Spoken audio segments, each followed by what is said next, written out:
2047 भारत विकसित। उसके अंदर में फूड प्रोसेसिंग बड़ा महत्वपूर्ण रोल प्ले करने वाली है। 100 अरब डॉलर का लक्ष्य रखा है एक्सपोर्ट का, निर्यात का। उसको किस नज़र से देखते हैं और पूरा करने के लिए आपका मंत्रालय क्या करने वाला है? कि ये सेक्टर में ग्रोथ की अनंत संभावनाएं हैं और जिस दिशा में मेरी सरकार आगे बढ़ने का हम लोग कार्य कर रहे हैं, इंडस्ट्री के साथ निरंतरता में संवाद साध कर, मेरे प्रधानमंत्री जी का लक्ष्य है कि इवेंचुअली भारत ग्लोबली अपने आप को एक ग्लोबल फूड बास्केट के तौर पर दुनिया के सामने प्रस्तुत करे। और ये क्षमता है हम लोगों में।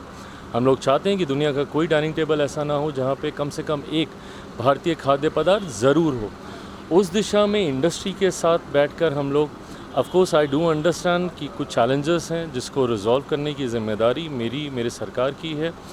जो बॉटलनेक्स हैं उसको कैसे क्लियर किया जा सके, ईज़ ऑफ बिज़नेस इंडस्ट्री को कैसे दिया जा सके, जिसके माध्यम से उस ग्लोबल पेनिट्रेशन को हम लोग अचीव कर सकें, जिसके लक्ष्य के साथ हम लोग आगे बढ़ रहे हैं। मैं मानता हूं कि जिस तरीके से आज की तारीख में प्रोसेसिंग इंडस्ट्री आगे बढ़ने का काम कर रही है, वो दिन दूर नहीं जब हम लोग अपने लक्ष्य के समीप होंगे। विकसित भारत की दिशा में भी प्रोसेसिंग सेक्टर का एक बहुत बड़ा योगदान होने जा रहा है। ये वो सेक्टर है जो कि अभी भी स्कोप बहुत है आगे बढ़ने का, और मैं मानता हूँ कि जब भारत विकसित देश बनेगा तब तक प्रोसेसिंग के सेक्टर की वो व्यवस्था उतनी मजबूती से तैयार होगी जिसके माध्यम से हम लोग ग्लोबली भी अपनी एक अलग पहचान बना पाएंगे। एमआरएल से इश्यूज़ के ऊपर पे कुछ कर रहा है मंत्रालय, क्योंकि एमआरएल के बहुत मेजर इश्यूज़ हैं। Of course yes, we are in the process and मैं मानता हूँ कि धीरे धीरे जितने भी बॉटलनेक चैलेंजेस हैं उन सबको ईज़ आउट किया